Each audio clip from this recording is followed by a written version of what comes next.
This is the same song you've been singing for months, and it isn't any more effective or logical than it was last time." He stood, his movements liquid silk. She could see from the black glitter in his eyes that she was going to pay for her words. The thought sent a shiver down her spine. Fear mingled with unaccountable lust. "I am sorry you find me boring. I shall endeavor to make myself more interesting. You see, I was speaking of the fact that for a company to be successful, it must be sleek, well-oiled, each cog functioning at top capacity. Extraneous cogs are unnecessary. Sluggish cogs are unnecessary. I was attempting to be delicate with my metaphor." He began to walk down the length of the boardroom table, the postures of each person he moved behind straightening as he did. "Perhaps I would have held your attention a bit better if I would have simply said that if I identify a portion of your company functioning at less than optimum capacity, I will start slashing and burning your employees like they were dry brush."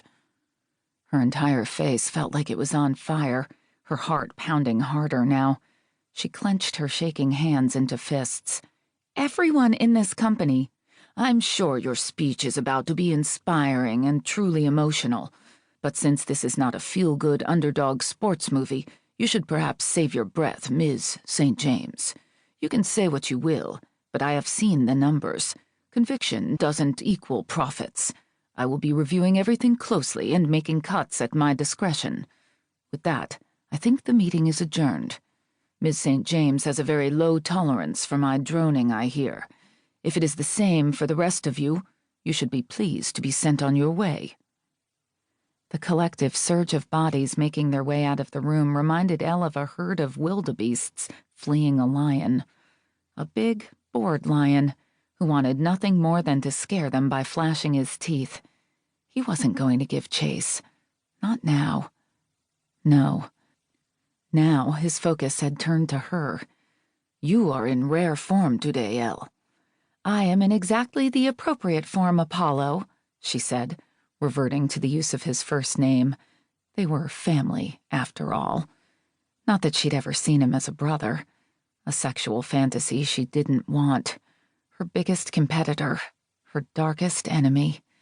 He was all of those things, but not a brother. "I own your company," he said. "I own you." Oh, damn it all. Why did those words make her ache? "You never seem to show me the proper amount of fear."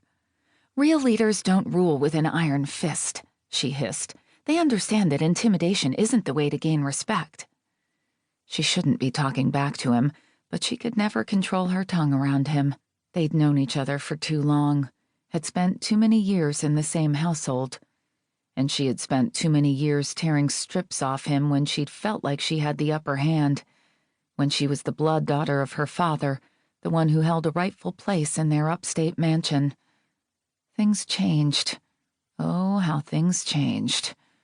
"Says the woman who is no longer in a true position of leadership," he smiled, showing his teeth. She wouldn't scatter. She would not. She was not a wildebeest. "Oh, but I am. As long as Matt is an independently operating entity beneath your large corporate umbrella, I am here to run it as best as I can.